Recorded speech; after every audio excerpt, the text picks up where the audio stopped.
श्रीमन नारायण लक्ष्मी नारायण। भक्तजनों बंधुजनों, आप सभी को अग्रहण मास के शुक्ल पक्ष की एकादशी मोक्षदा एकादशी व्रत की हार्दिक शुभकामनाएं।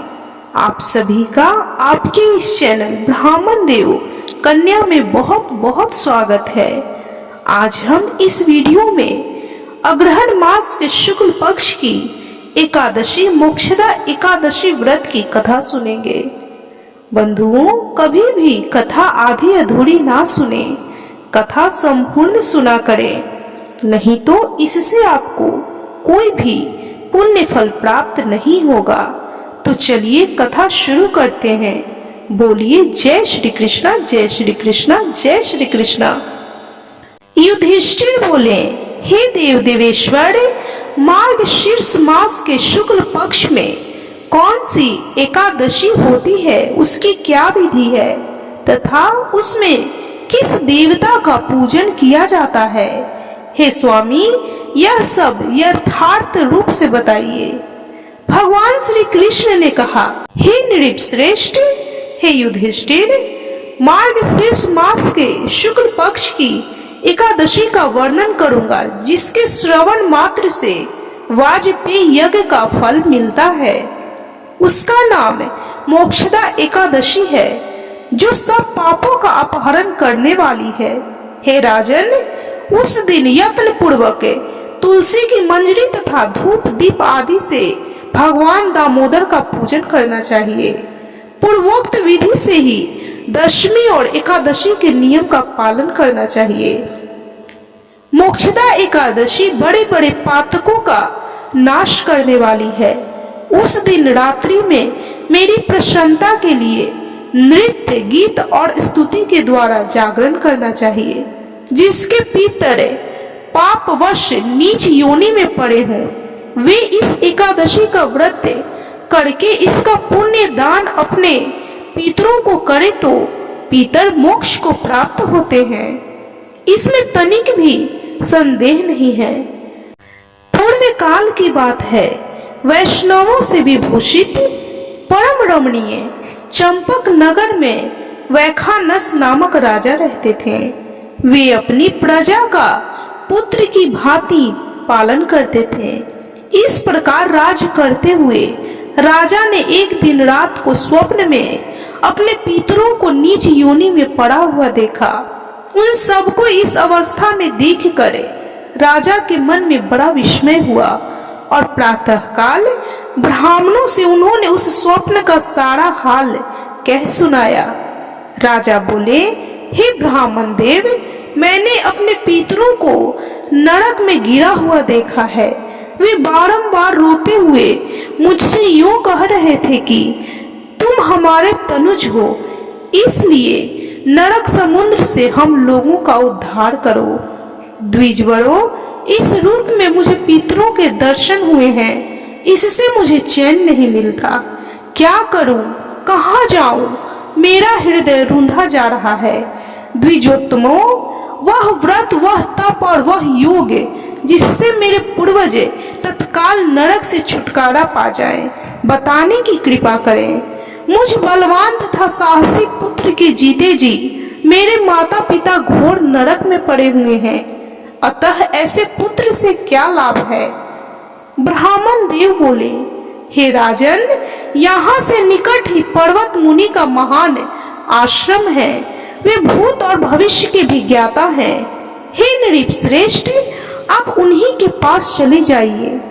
ब्राह्मण देव की बात सुनकर महाराज वैखानस शीघ्र ही पर्वत मुनि के आश्रम पर गए और वहां उन मुनि श्रेष्ठ को देखकर उन्होंने दंडवत प्रणाम करके मुनि के चरणों का स्पर्श किया। मुनि ने भी राजा से राज्य के सातों अंगों की कुशलता पूछी। राजा बोले, हे स्वामी, आपकी कृपा से मेरे राज्य के सातों अंग सब कुशल हैं, किंतु मैंने स्वप्न में देखा है कि मेरे पितर नरक में पड़े हैं। अतः बताइए कि किस पुण्य के प्रभाव से उनका वहां से छुटकारा होगा। राजा की यह बात सुनकर मुनि श्रेष्ठ पर्वत एक मुहूर्त तक ध्यानस्थ रहे।